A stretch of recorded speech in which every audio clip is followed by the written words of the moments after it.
Perfect music present.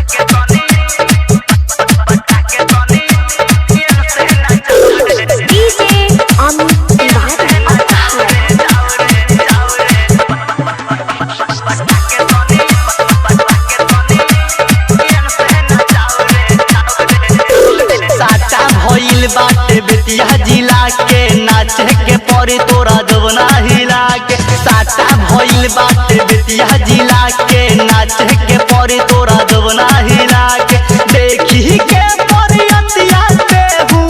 और जानी छाओ रे ऐसे आओ रे जिसे बजाओ रे जिसे पटाके तनियन से नचाओ रे ऐसे आओ रे जिसे बजाओ रे जिसे पटाके तनियन से नचाओ रे।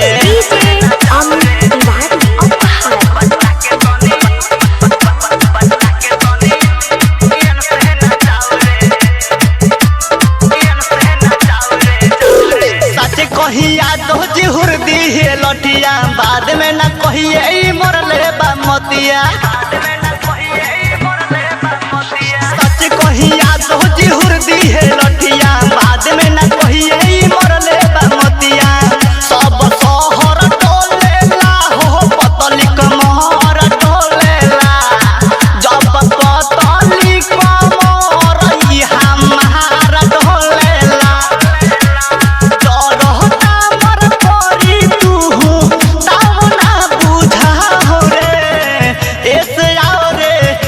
बजाओ रे पीछे पटाके तनियन से नचाओ रे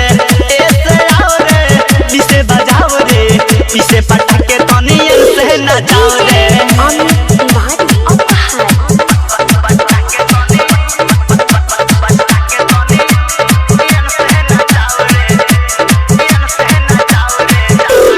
देखी के तिले भइल जियल मुश्किल तोहरा जवनिया पयाइल बादी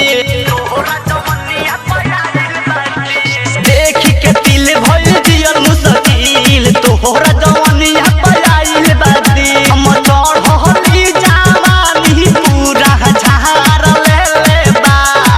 राइटर रहमत रवि राजा माजा मार ले बा सोनू सलमान अफरोज पूछे तोहर का भाव रे ऐसे आओ रे पीछे बजाओ रे पीछे पटाके तनियन से नचाओ रे ऐसे आओ रे जिसे बजाओ रे जिसे पटाके तनियन से नचाओ रे साटा भइल बाटे बेतिया जिला के नाचे के परी तोरा जवना हिला के देखी के परियतिया पे हूँ और जानी छाओ रे ऐसे आओ रे जिसे बजाओ रे जिसे पटाके तनियन से नचाओ रे ऐसे आओ रे